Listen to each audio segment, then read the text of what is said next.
Okay. All right, guys. So once again, Ralph is my white knight in senior living technology. He's out there looking for tech that's going to help all of us do our job better and fight this enemy called COVID-19. And once again, just like he brought us the Aura Ring, Ralph discovered CarePredict and made the connections to make this possible. So I definitely want to recognize Ralph. And Ralph, if you want to just, again, thank you, and just kind of introduce yourself to the group and, you know, any words of wisdom you want to share before we get on with the CarePredict team. I'm a very vulnerable person, I think, to COVID and want to stop this pandemic. So I've been looking for technologies that can contribute, and I have a whole bunch more lined up in the future. So, all right. Hope you enjoy it. Yeah, absolutely. Okay, great. Well, let's see, Ralph, I will put you back behind the curtain then. And let's meet in audio, Lori and Richard. And Richard's going to be sharing a PowerPoint, but we'll be hearing his voice during the presentation. But before we get to that, Richard and Lori, tell us a little bit about yourself and about, I know we're going to get a demo of CarePredict, but just tell us kind of who you guys are, what your background is, and then we'll get into the presentation. Great. Yeah, I'll start out. I guess I'm Richard Montest. I'm the Vice President of Business Development for CarePredict. I've been here almost 3 years. Previous to that, I worked in the acute healthcare space, leveraging artificial intelligence around the clinical understanding, using the EMR and other technologies inside IDNs and healthcare systems across the country to really provide better care to patients in that setting. Came to CarePredict through a demo of the COO, Greg Zobel, one day, and was just wowed by what their CarePredict was doing, and I'm excited to share that with you today in just a few minutes. Great. And Lori, tell us a little bit about your background. I had the opportunity to chat with you, and you've got a really interesting story that led you to CarePredict. Yeah, sure. I'm getting a big echo here. Can you guys still hear me? Yep, that sounds pretty good. Okay, great. So I've been in a number of different organizations, a lot of startups throughout my career. I like Richard. Actually, Richard was the one who gave me a demonstration of CarePredict. My mom is in a memory care community, and now at that time we just put her in one, and she's in a different one now. At that time we had just put her in one, and we're trying to kind of adjust to the whole situation. And when I saw this demo, when Richard gave me this demo, I thought, well, this is the greatest thing that I've ever seen. We had been on the hunt for technology, my dad and I, since she was diagnosed with dementia in 2011. And everything we found was, for keeping her safe at home was ineffective, completely ineffective.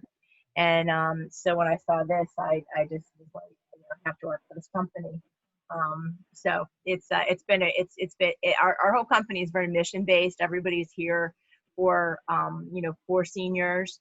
We all have somebody in a community or have had someone in the community, and so everything that we're doing is very mission based. So and I hope you all enjoy the presentation.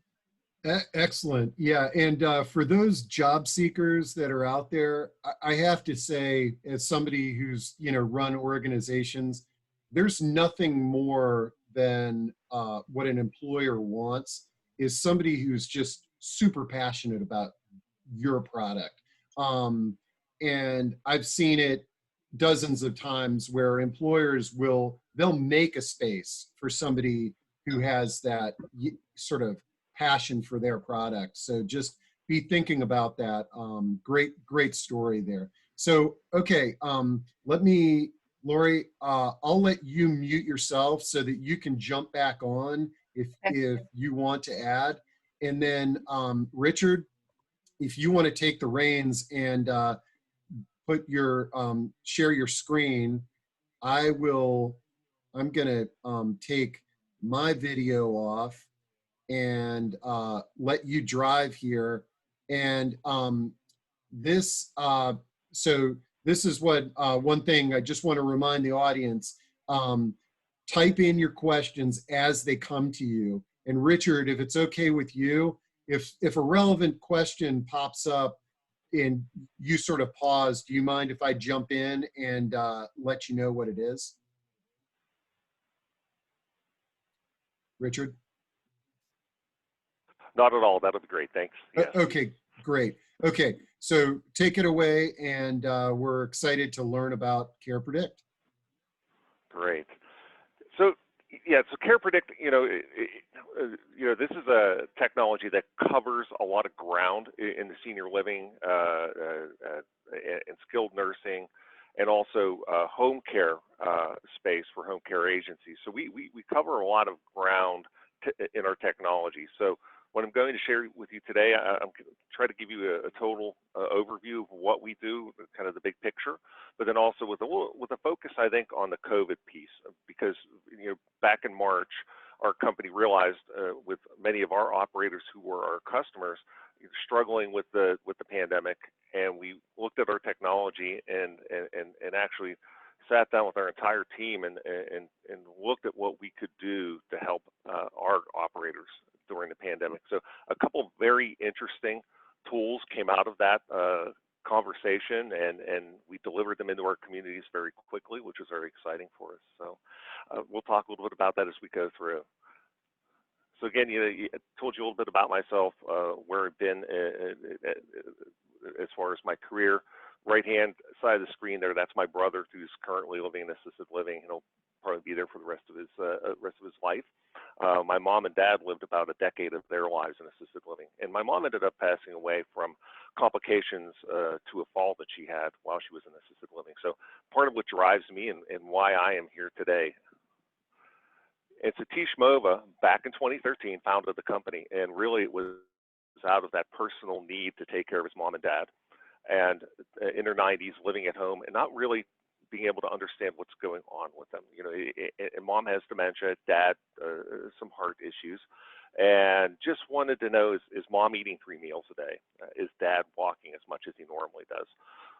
What was interesting is when he looked out into the market space, he found nothing, right? There was the I've fallen and I can't get up button and a bunch of arcane technology, 40, 50 years old, and realized, wow, this is a great opportunity to really deliver some technology into this space.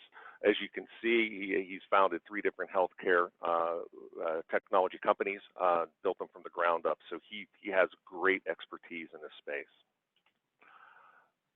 and brought in a great team. It's really reflected in all the accolades we've received. And so you can see here, AI Time Journal, which is one of my favorites. We're number 17 of the top 25 companies on the planet for artificial intelligence, and that's according to really that thought leader in the space, AI Time Journal. MedTech Breakthrough Award, CES Innovation Award. We just received this in January at the show in Vegas, and we're very excited about that. It was the Innovation Award for Senior Wearable. Tons of growth, growing all throughout the senior living space, beginning to grow in the skilled nursing space with our contact tracing solution, but then also in home care, as you can see with HomeWell Comfort Keepers right at home. Lots of integration points. Really the main thing to take away from this slide is we can integrate with any technology that's willing to integrate with us. And this is what drives us. This is what gets us up every day at CarePredict. It's really about looking at those changes in behaviors and activity and patterns for seniors.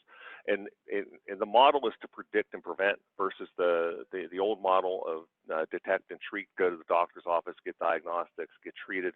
We think these changes in activity patterns with seniors, if they're correctly captured, provide an insight, early insight into health risks for those seniors. And we're going to talk a little bit more about how we do that.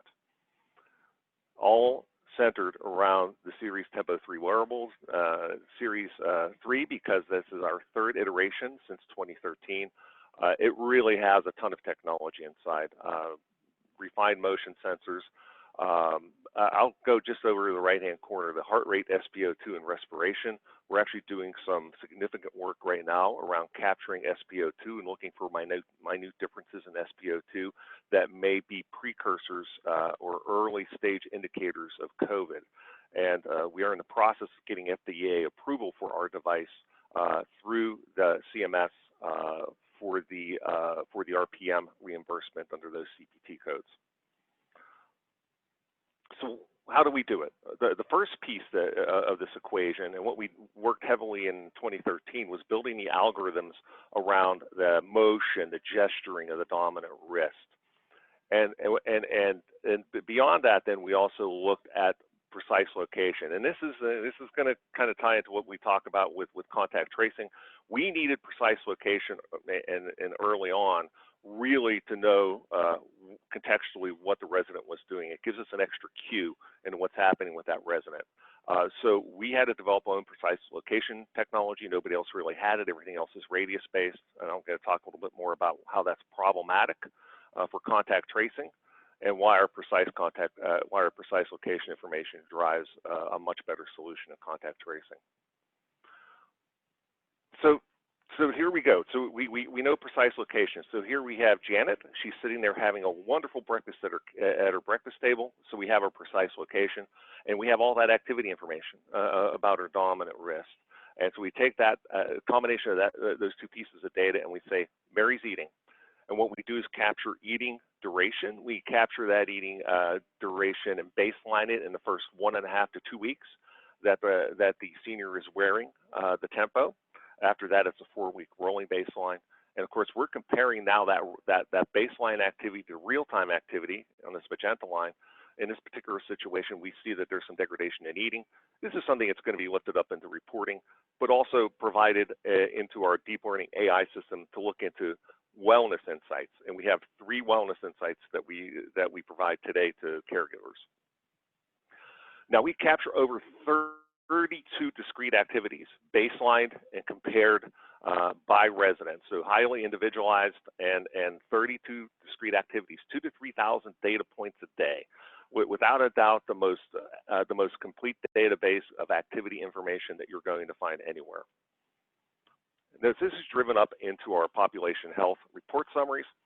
We can see here residents out of baseline for the last 3 days. This is an actual screen capture from a community back in the end of May, where I pulled this screen capture. You see all the information is de-identified on here as far as the residents. But the interesting thing here is we're looking at bathroom duration. That's one of the 32 activities we capture. We see that baseline activity. We see the change and the increase in bathroom duration. Why do we look at bathroom duration?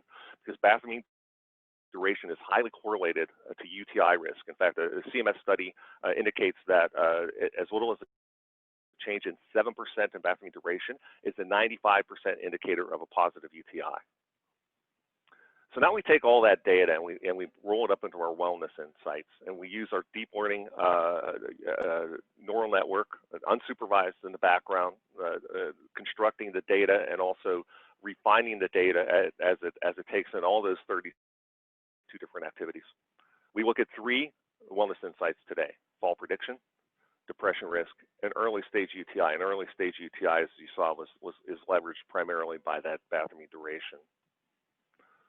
Future insights, taking all this data that we have, all this wonderful information, and we're looking now at COPD, pressure sores, and Parkinson's staging.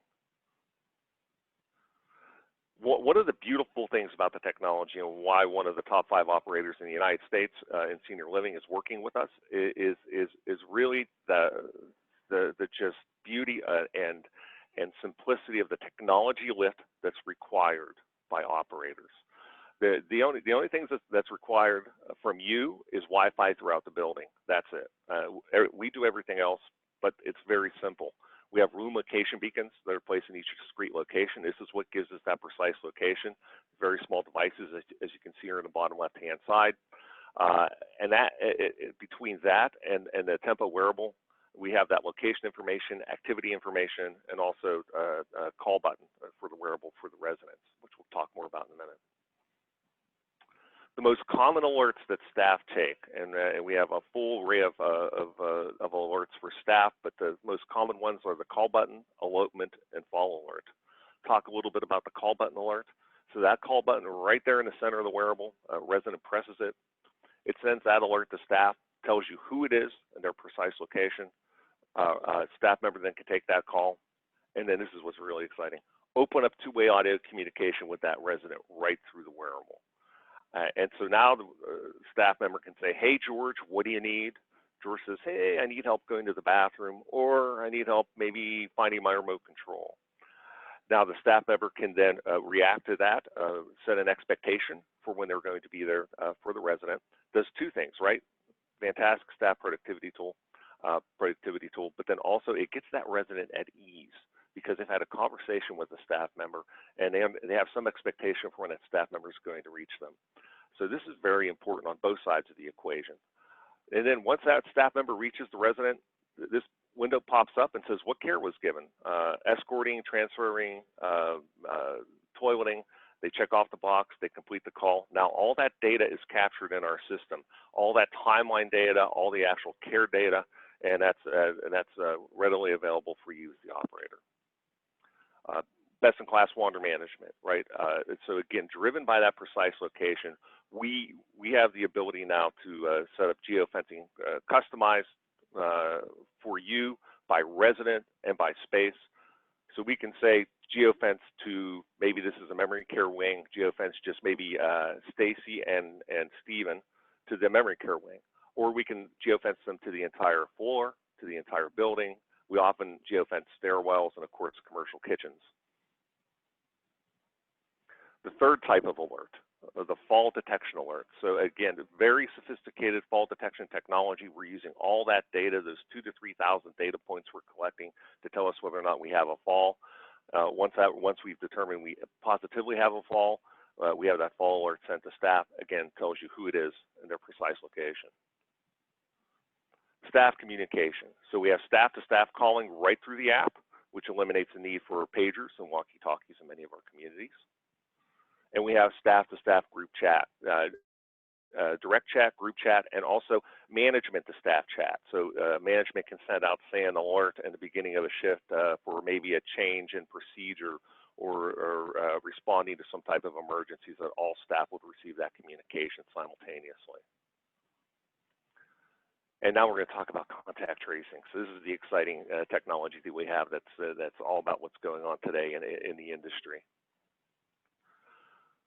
So we look at the various types of contact, what's being used today in the space around delivering technology for COVID abatement in communities. So one of the most common ones that we see is temperature testing, temperature assessment. We know that although temperature assessment is obviously critical, that it's problematic, and you do need more technology to really help you in this space beyond just taking temperature. We also know that testing is extremely expensive. Latency in testing today, although that is getting better, and we do have now some of the instant tests that are out there if you can actually get the technology for it. But right now the average is 4 days. I see most people telling me it's about 7 to get results. So that's latency in the results, plus the cost for a facility for the one-time testing cost. And as we see in this example, about $24,000. It becomes cost prohibitive. A lot of operators are telling me they're using their entire free dollars just for testing. Contact tracing, and this is just kind of talking around how contact tracing is done today by everyone else. The first is manual contact tracing, which is that process of interviewing, maybe looking at videos. It's time-consuming, labor-intensive. Most of our operators told us before they had our solution, they were taking 3 to 5 days to do one trace. So it's just limited, and it's limited by accuracy too. It depends on human memory. Bluetooth and cell phone tracing. Well, most seniors in a building don't have a cell phone. Staff are often prohibited from carrying cell phones. Again, the problem is it's based on the radius, so it penetrates walls, so it includes direct contacts and indirect contacts that have never maybe been in the same space as your person of interest, your vector for say COVID. And the other piece is that radio wave contact tracing. This is what I would say most other vendors in our space use, not just for today for contact tracing, but also for wander management and for tracking people in buildings. The problem with all that technology today, and that's pretty much essentially anybody else's, it's precision, maybe 30 feet, maybe you can get it down to 10 feet with a lot of installed hardware. Penetrates walls, again, it's a radius. It doesn't really differentiate rooms, and it has difficulty with vertical precision, so it doesn't know the first floor from the second floor. So we talk about our real-time contact tracing, and really this is about having that precision to the room, and that's really the most important piece of this. And the fact that we can, with a click of a mouse, tell you every direct, secondary environmental contact that has occurred in your building, maybe in the past day, the past week, the past month. And this is from a study of our Dr. Jerry Wilmink that's published in JMIR Publications that really looks at digital contact tracing and compares it to other forms of technology being used, including PCR testing, non-digital contact tracing, and through his simulations that he produced, he found that there's a 20% lower fatality rate by using digital contact tracing. Again, we're using that precise location to leverage everything, which is really based off of our early work that we did. And again, this is just a visual representation of looking at what other technology does. We have our vector, our person of interest here with COVID. They're in the same room with this person, but never came in contact with any of these 5 people walking down the hallway. But in any other technology, they're going to identify these people as being in direct contact with the vector. It becomes very problematic because every time you add another direct contact, it exponentially increases the number of people that you would need to isolate, test, do some further study on. Especially when we're talking about staff, losing staff for 2 weeks because they were in direct contact with a vector is very challenging in our business. Again, the example of what this looks like, the exact same scenario, but we're only going to identify that person who is in precise contact with our vector in that room. Going to talk a little bit about the other piece of technology we built around the COVID crisis was really looking at that isolation that residents have from their family members. So we created a family view. So we have this curated family view that's available to family members. Essentially, you as an operator have all the control over who gets to see this in terms of family members and loved ones, but also what they see.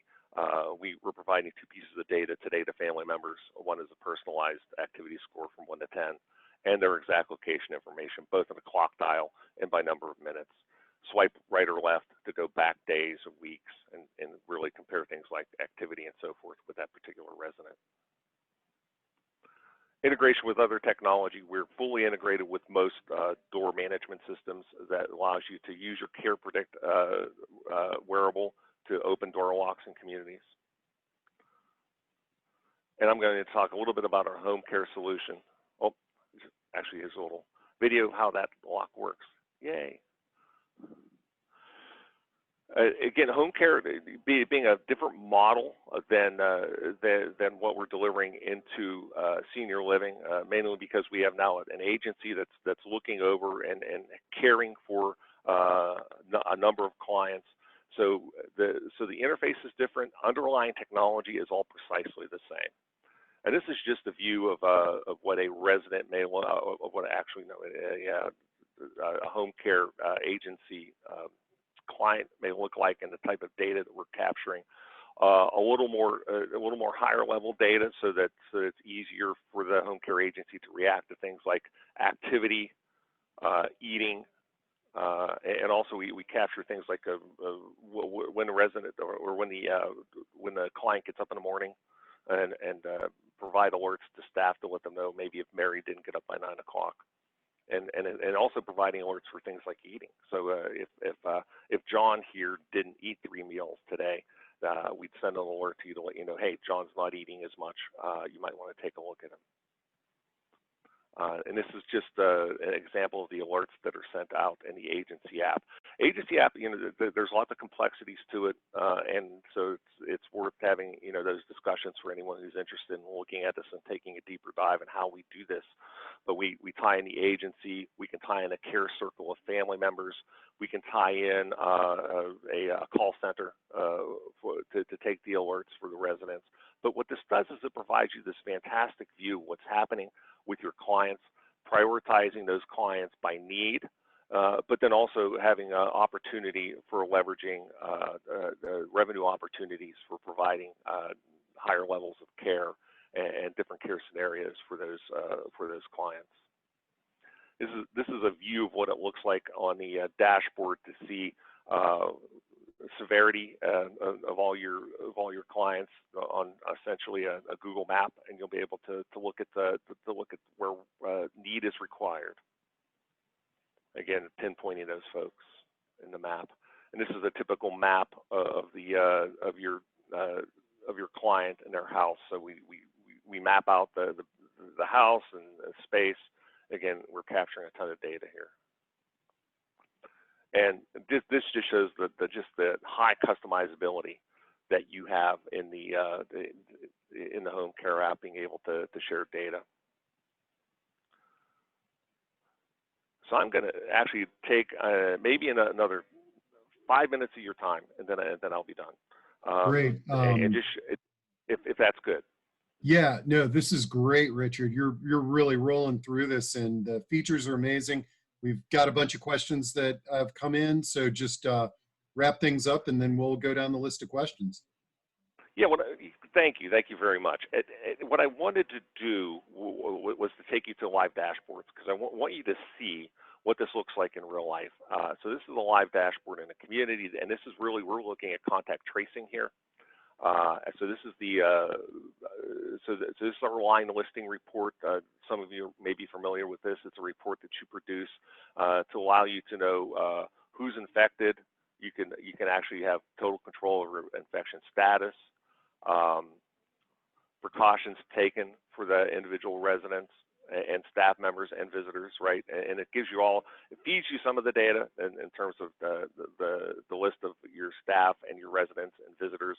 But then you have the ability then to customize through changing any several fields here, information about those particular individuals in the community. But this is the exciting part. So this is where contact tracing comes together, right? And this is game changing in the industry. I mean, nobody else can do what we do today. So I have the entire roster of everybody in this community, right? So I can just click on Carolyn here, and I can look at we're going to take a look at the last 3 days. So I could totally customizable. In fact, I could go back a year from today and look at contact information for this particular resident. I'm just going to go back to the 4th, so 4th to the 7th, and I'm going to run this analysis. Remember, this is a real-time analysis. So when I click this button, this is exactly how long it takes to do this in a real setting. And there we go. Instantly, we see everybody that Carolyn has been in direct contact with, and I'll bring this up here so you can see it a little bigger. These are all the people that Carolyn has been in direct contact with. And I can drill down into any one of these and look at their direct contacts. Then I can also look at secondary contacts. And again, I'll open this up for you. So we see the secondary contact is coming from over here. In this particular community, they're fairly on lockdown, so that you don't see a lot of movement and activity with the residents. We also have all the assist data over here, and over here we have the location tracking information. So this really gives you an environmental look at this resident's movement around the building. Green, brown, and red indicates amount of time, dwell time in each space. And this is all customizable, by the way, too. You can customize your dwell time. And then also path tracing. So this shows everywhere that resident has traveled during these last 4 days. Very high level of detail here. And then again, we also have this is a decontamination plan, so we can look at the amount of time various residents, people spend in various common areas, and it provides a very meaningful decontamination map for the building. And just a couple more things real quick, as I jump out of there and just jump into a couple of the dashboards. You know, that call button, right? So this is all that call button data. Again, this is real. This is again a real community. All the personal information is de-identified here. But we see in the last week in this community, and I'm capturing the last week here through the calendar, 719 button presses in this community. We can see average time to take, reach, spent, and total time. This is for across the 719 events. But we can scroll down here. I can stack rank the residents. I can see the resident who pressed their call button the most. Here's the call button winner right here. We'll say that's Stephen. 82 button presses in the last week. Go Stephen. And we can drill down into Stephen's data now. Remember, we're capturing all that care that was given. So now we can see toileting events, transferring events, dressing events, and we can actually pull this data down into a spreadsheet, and you can look at the actual amount of time that a caregiver spent with this resident. So very compelling data. You know, if you have level of care in your communities, very useful. Conversely, we do the same thing with staff. I can stack rank staff, see which one took the most button presses, and all their average data. And I'm going to take you, the same thing for geofence, full reporting. I've got to take you to this report right here because this is great. This is the staff interaction report. So because we have everybody's location at all times in the community, we capture that data, and we also know how much time staff are spending in the direct space of residents. I mean, think about this for just looking at staff productivity, staff engagement. We separated this into two pieces, total time spent with residents in common areas and total time spent with residents in personal care in their own suites. Again, we capturing all this data unobtrusively in the background, and here we have it for you to take a look, parse, and view. We can see over the past 4 weeks, I think this staff member worked 78 hours. They spent 20 of those hours in common areas and directly in the space of residents, 26% of their time, and 14 hours in resident suites, 18% of their time. And I'm going to stop there. Well, actually, I'm just real quick, real quick. I'm going to just show you because this is really important to understand. We have a 2-year study that we've performed again by our Dr. Jerry Wilmink, looking at outcomes, and this is across six communities in a 2-year study. And so we see acceleration to occupancy. Really, that's about your salespeople talking to residents, potential residents, about how you're going to keep them safe. 37% reduction in falls, huge, right? Thinking about what that really means financially, well, I can tell you because I have a top 5 operator in the United States that produced their own ROI study across one community. You'll easily pay for CarePredict in 1 year for a 5-year program just with falls. 21% lower hospitalization rate. That really just speaks to everything we're doing in the background, right? Keeping residents safer longer in the community. And again, this directly ties to increased length of stay, right? I mean, if you keep them safe, keep them out of the hospital, keep them out of the emergency room, keep them out of higher levels of care, they're going to be in your community longer, and they're going to be healthier and safer and happier. And staff engagement. So again, staff respond to what you measure. So we see the decrease in take time, decrease in reach time for residents. And this one I find very compelling. Elopement response time. And this goes back again to talking about our precise location information. So 50% reduction in staff response time for a geofence and elopement alert. Why? It's because we don't have the false positives of the technology has. When that resident is outside of that door, they are outside of that door. Once staff realize that we're providing significant and real data about that resident's activities, they respond more quickly. You eliminate that alert fatigue that you see with other technologies. And now I am done. Thank you. I'm sure you could keep on going. Yeah, keep your contact info up there. And well, man, lots of great questions. And Lori Lawrence has been typing in some answers, but I do want, for those that are listening in, I do want to, uh, um, I'll read a few of them, but let's see. I've got Marianne Griffin with her hand raised. Marianne, do you want to come on and ask a question or make a comment? And while you're doing that, Catherine McCallum early on asked, what hesitations do you find in persons who are not comfortable wearing the monitor? And what happens when somebody takes off the monitor? Lori shared that compliance is quite high. Yes. Yes. But maybe you want to Sure. comment on Yeah, that. I can expound on that a little bit. So right now, obviously we capture that data because we have it. So we have about a 97% wear rate across all our communities for both staff and residents. We do know when the wearable is not on the wrist. That's one of the reasons why we have the heart monitor in the wearable. It tells us whether or not the resident or staff member is wearing the tempo. Great. And, actually, that makes totally sense. I didn't even think that the staff are wearing the monitors as well, which feeds Correct. into the tracing. Right. Let's see. Catherine also asks, what happens if Wi-Fi goes out in the community or the household in the case of a home care agency? Sure. Yeah. So this is probably more preventable in a community than it is in a household. Essentially, you work with your Wi-Fi vendor to harden your system as much as you can. Typically, Wi-Fi itself, your actual pipe for Wi-Fi or internet is not what goes down. Often it's the electricity that goes down. That's probably 99% of the failures in Wi-Fi. So obviously hardening that with a battery backup system alleviates most of the issues. Then, of course, working out a strategy with your Wi-Fi vendor to say have a backup system when say your cable or fiber system goes down, to say toggle over into cellular.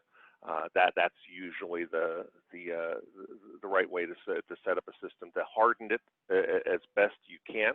But there are always going to be situations where technology fails, right? And so for that, all organizations should have a best practice around a manual backup system if and when the system may fail. Great. And I think I got Marianne Griffin on now. Marianne, did you have a question? I did. With regard to privacy, thinking about the home care, particularly in light of the fact that many of the home care workers work for multiple clients and many work for multiple agencies, is there an issue around privacy because they're in the house and then they're out of the house in other people's homes if they're Right. wearing the device? As far as the care workers, so with home care agencies, we don't have the care workers are not wearing a tempo. That's just to clarify that. But Okay. That's the relationship between the agency and their employees. So whatever type of what protection that they have for data and information to protect that's obviously their responsibility. We don't have to share any of that information with the worker, the actual caregiver that goes into the resident's house. So that's, again, total control by the agency operator. And so the actual workers that go in and the caregivers that go into the house don't necessarily have access to any of the data. Okay, thank you. Great. Hey, okay, Lori, I think I see your mic is open. I'd love for you to share the response to Catherine's McCallum's question. What level of care is indicated regarding use? That is, can a senior be more active but living alone and merit use? What if you have an adult spouse caregiver and a spouse who wants to be monitored as well? Can you have the alert receiver? Who is the consumer in this case? And you shared a personal story about your dad using this. Sure. So my dad's been wearing it since I believe, I want to say November or December, and I have to tell you, it's a godsend for both of us. He's 85, but he's in great shape. I shared on the chat that he plays pickleball 3 hours a day, every day he can. If it doesn't rain, he's playing. So, so he's obviously in fantastic shape, but he is still 85 and he is living alone at home in a big in the big house that I grew up in. So, I used to check on him a couple days, a couple times a day, text him, hey, you okay, you okay? And he's like, oh my gosh, I'm fine. Why do you keep checking on me like this? Well, now that I have this, I just pick up my phone. I look in, I see, he got up, he played pickleball, he came home, he had a snack, he fell asleep, the usual routine. Very, very reassuring to me. But also he uses it, he will see that, he had a bad night's sleep. He knows he's at a higher risk for fall after he's had a bad night's sleep. So he may go play a little less competitively on the days when he doesn't sleep well. And then even he's shown his doctor all of these insights. His sleep, particularly he went through a period of very broken up sleep. They wanted to do a sleep apnea test. He said, I'm not going to wear that thing at night, so don't even bother. So that was into that. But so yeah, it's wonderful. It's a if he falls or if he needs me, because he typically doesn't carry his cell phone around his pockets, always on the charger. And prior to CarePredict, we had an incident where he ended up, having to crawl to the phone to call me. Now he just can press his button. I answer. I talk to him through my cell phone. He talks to me through his Tempo, his wearable. He feels like he's very James Bond and very cool when he does that. And so it's he says Cool. and he does not like to admit stuff like this, but he says he shows it off to all his pickleball friends that are all his age, and he says I really do feel safer having this thing on. So Cool. this doohickey. Yeah, and I think this speaks to another question that came in that you guys provided us with a lot of info, but there's really 3 products.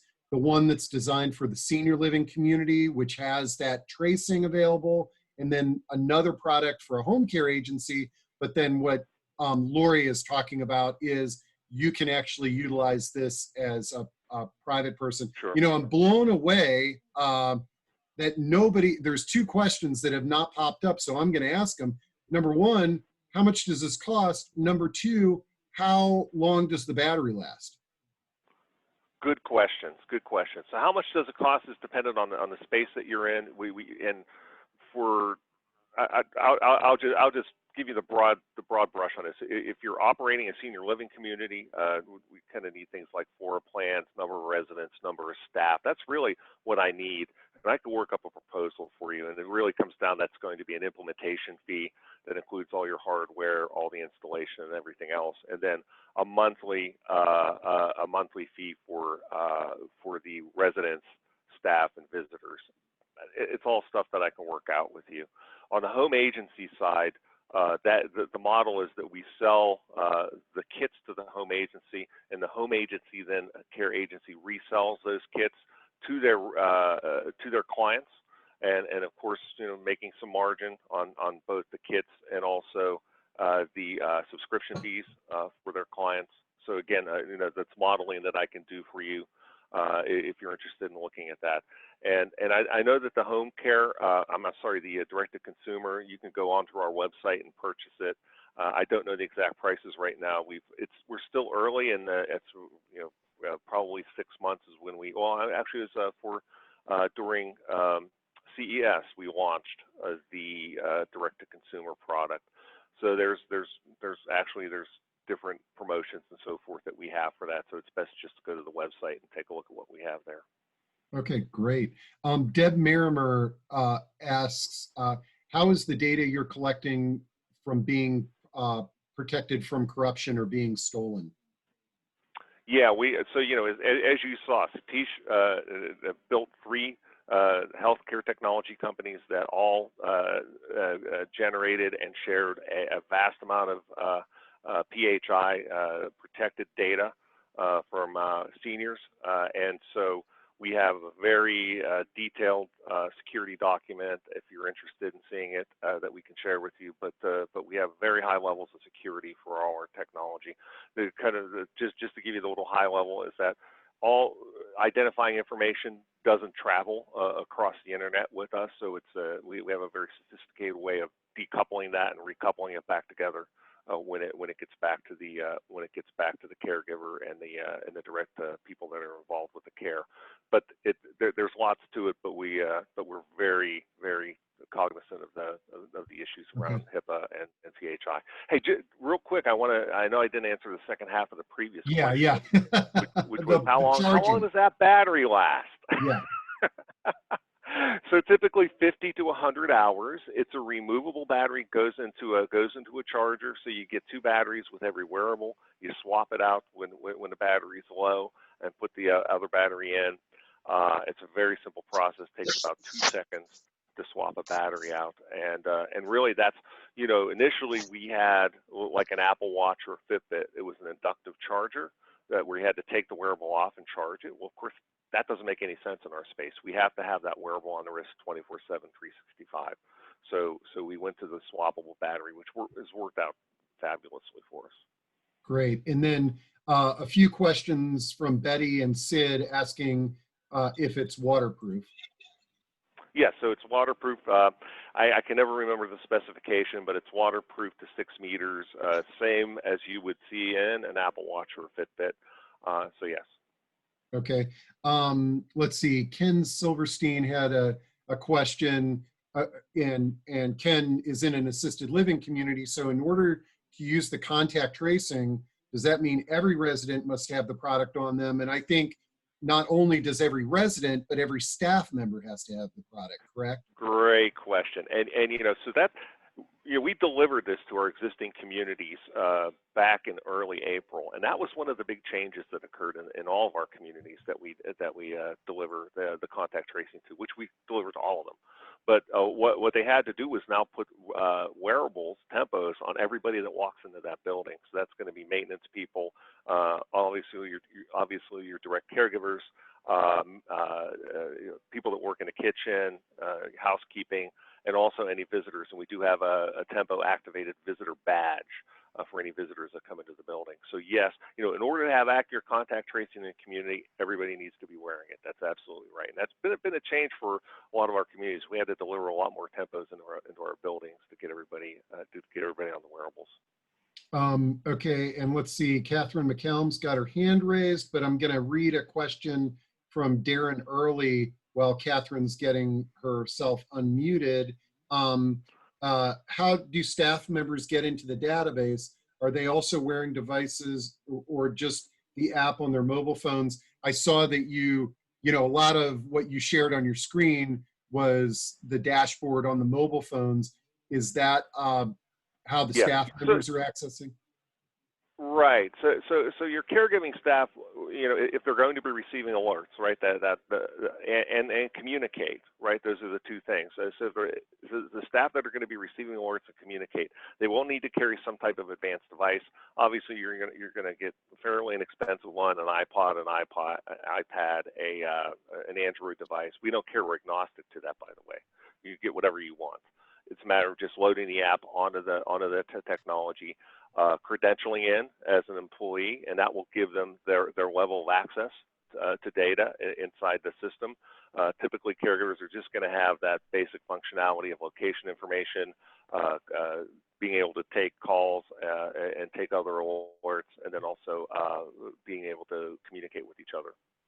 Great. And then the higher level, of course, is through those dashboards that we have, and that's what I shared with you, the staff productivity dashboards and that other data. That's the higher level of access that will be for managers, super users, et cetera. And it looks like, Catherine, you're free to talk now. Steve, thank you. Richard, this pertains to more of the in-home use, and just to return back to the HIPAA requirements, and as a practitioner, owning data usually lies with the practitioner. And excuse me if you've already answered this, but who owns the data? Number one. Number two, is the data that's collected, how quickly transferable is that to practitioners that might be providing care? And maybe Laurie has this experience individually Right. with people who are caregivers in the home. And also, how quickly can the EMS response within, let's say, in her father's scenario, how quickly can they access, and how much data can they access in response to an emergency in the home? You know, I'll start by answering kind of the more technical side of that question, which is, you know, it's again, this is data and how it's shared is really first of all, you own the data, right? Whoever buys the product owns the data, so that's the first point. So if you're an operator of a community, or you're a home care agency operator, or you're buying it as a consumer, you know, you buy it, you own it. The only thing we maintain is the identified data in our database, and that's how we're doing all that deep learning and AI work that we do. And so I think that answer, and also being able to integrate that through to caregivers. We have all types of integration points.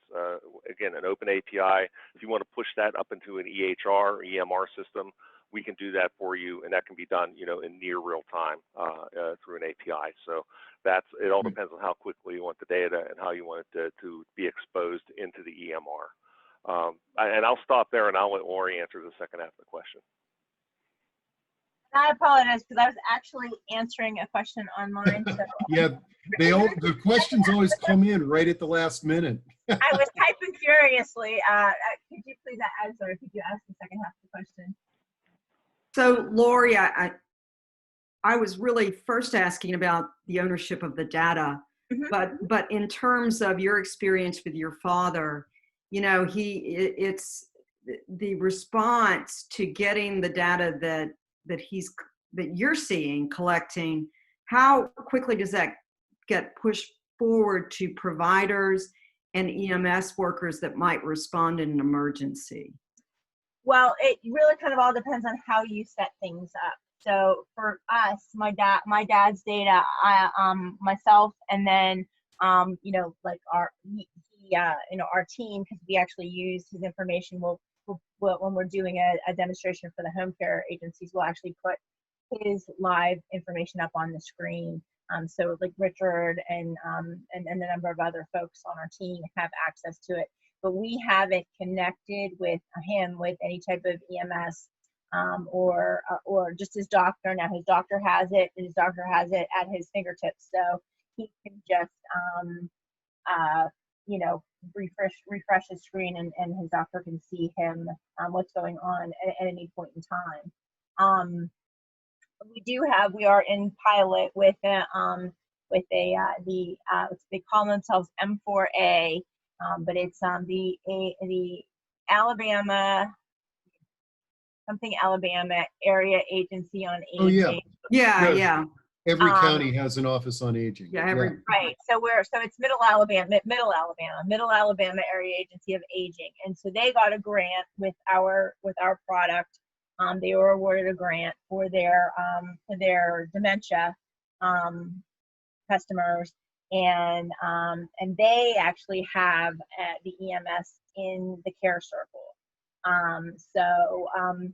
You know, so it really depends on how you want to do it. We also are in a pilot with, I can't talk about who at the moment, but we are in a pilot with an organization who, if you would choose as an individual or as a home care agency, they will become basically part of the care circle and help handle alerts and things like that. Right.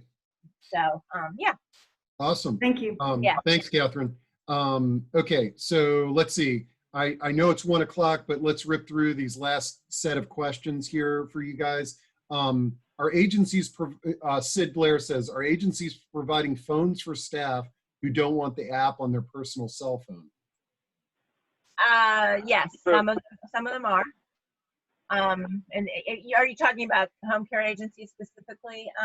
Yeah, I think that's what he was asking, but I guess it could go to a community or facility as well. Yeah. Yeah. So in the and I'll let Richard speak to the communities, but in the home care agencies, you know, that yes they will. they'll provide some a tablet or a cell phone. Great.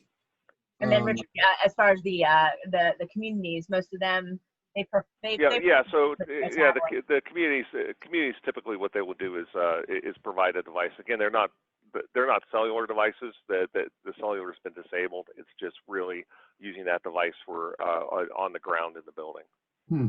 Yeah, great. It actually could be a great use if somebody's looking to save budget. Great opportunity to use sort of recycled older products because you're only using you don't need the latest technology, so so go buy the cheap ones is what we tell people.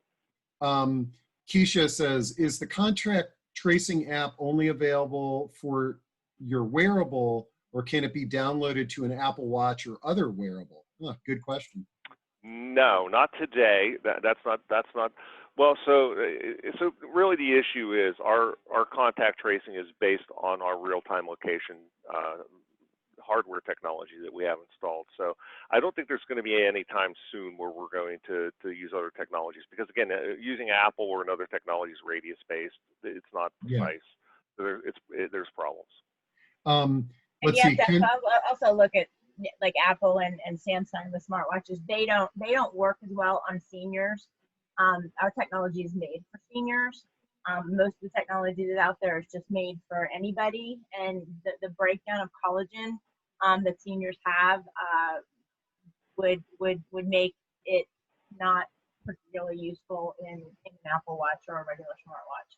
Yeah, understood. And let's see. Ken Silverstein says, does this transponder, the quarter size piece of hardware, also have to be in every room in the community as well as common grounds and outdoors? Right. So that's a room location beacon. It's not a transponder. Just to clarify, it's what I'm going to call it a dumb device. Again, it's very small. It's 1.5 by 1.5 inches. And so when we come into a community, we will place one of those in each discrete space in the community.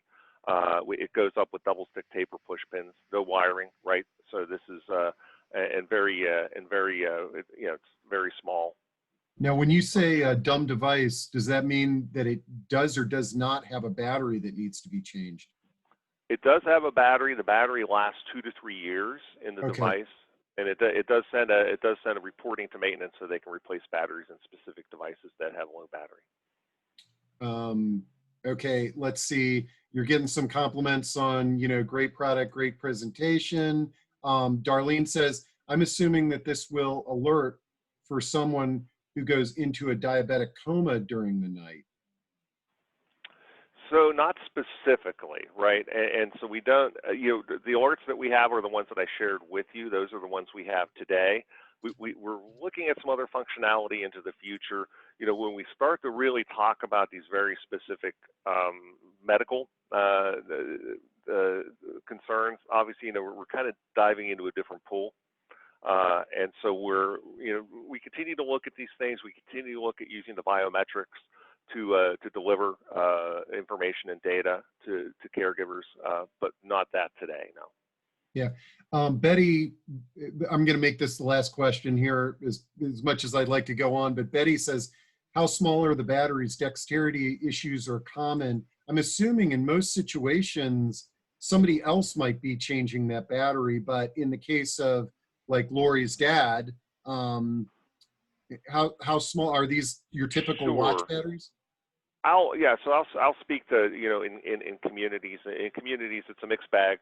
So, depending on the level of capability of residents, yes, staff would be probably swapping a percentage of those in assisted living and memory care. But it's really easy to do. And so it's a very simple procedure. And so I'm going to let Lori speak to that in terms of her dad, because she has a lot of experience with that. Yeah, so the batteries are they slide into the wearable, and so they have like a little hook that allows them to pull the battery out and put the battery in easily. It's I would, and you can actually attach like a little Velcro strap to make pulling it out easier if somebody has, really bad arthritis. My dad doesn't have great dexterity but it's not terrible, but it's not great in his hands. He doesn't have any trouble. Oh, here we go. There's our battery. So next to the pink band. Oh, okay. Yeah, battery. that's actually a lot bigger than I think any of us probably expected. That's pretty cool. Yeah, and well, I mean, as you know, the technology does a lot of work, and so it does require a fairly significant battery to go into it to continue to do all that work that it's doing. Right. Great. So you can use the battery that allows you to pull it and push it in, and then it's hot swappable. So it comes with 2 batteries. So the tempo really never needs to be off wrist. And you can be charging one battery and wearing the tempo, because obviously in most technologies, just like our smartwatches, they have to come off for a period of time. Usually that ends up being at night, which is when the seniors are at a higher risk for fall. We don't want that to happen, so that's why we have the hot swappable batteries. And so do most of the individuals using this, do they sleep with it and wear it in the shower? Oh, yes. So yes, wearability is designed to be 24/7, 365, and yes, Okay. almost all of our folks wear it constantly. So probably you've got probably you got an issue of sort of training people that might not be used to sleeping with a watch-like device on, that, hey, just try to do this and get used to it, because this is going to monitor your safety and everything. Right, and I think the other thing is, and I really didn't talk too much about this. This is really sticky technology for residents, right? Because one of the things, what's better than to have a call button on your wrist, right? That you can push that call button at any time you need help. Realizing that at some time you may fall, and you're going to need somebody to help you when you fall. I mean, these are the types of things that when make the technology sticky. The two-way audio. The capability of opening your suite door in your, in your room, all these things, tend to make it very sticky for residents. And the fact, it's interesting too. It's the fact that the staff wear it too, because now it's not, hey, I'm just wearing it. Staff are wearing it too, and the fact it's more like a watch, right? It feels like a watch. It doesn't feel like a dongle you're hanging around your neck. So I'm really glad you brought up the staff wearing this, because so oftentimes the devices and the things that our clients are using are not what we're using. And that sort of creates this ageist kind of aspect to the this is for the old person, but the whole team there is using it. And exactly.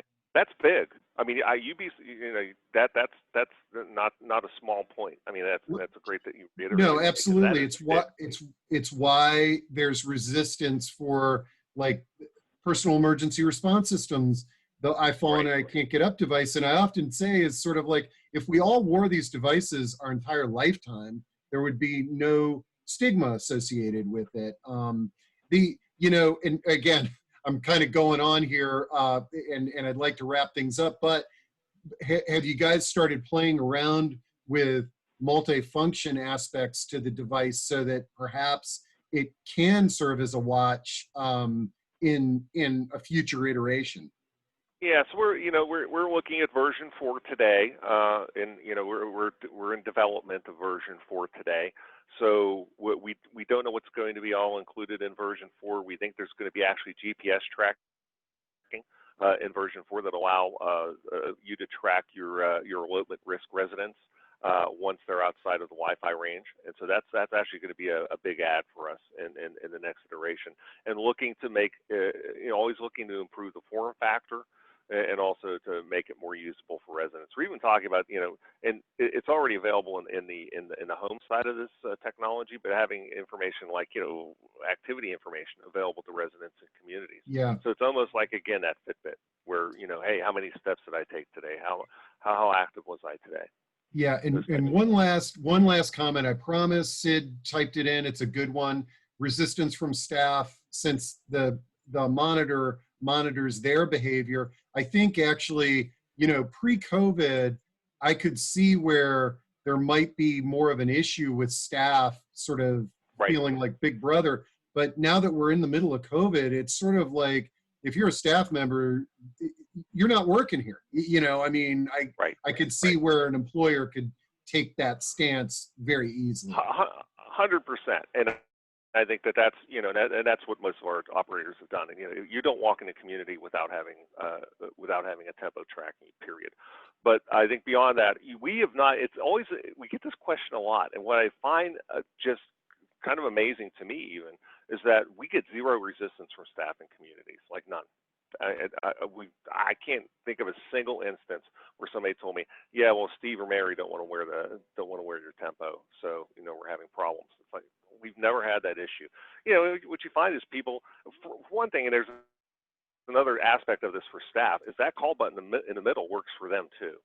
So, you know, they get into trouble, they have an emergency, they're having some difficulty transferring someone, and they suddenly need help and they can't get to their device.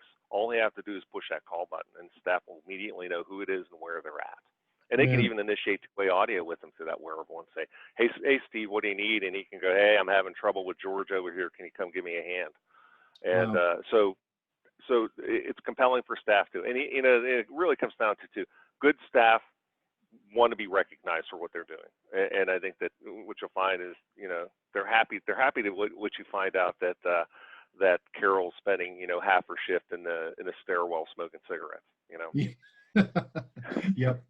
No, man, this is awesome. I again thank Ralph for bringing this tech to our attention.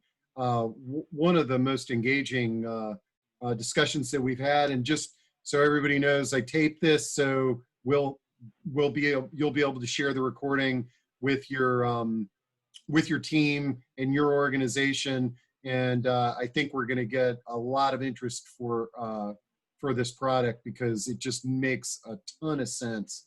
I want to thank you guys. We will follow up with everybody, and I'll share Lori and Richard's contact information if you wanted to reach out to them.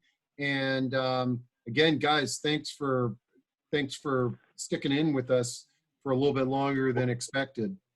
Well, thank you. Yeah, you know, I know how valuable everybody's time is now, you know, especially in these during this pandemic. So really appreciate everybody taking time to have a conversation with us. Thank you so much. Thanks for all the great questions and all the interactions, and we really look forward to hearing from all of you. Okay, great.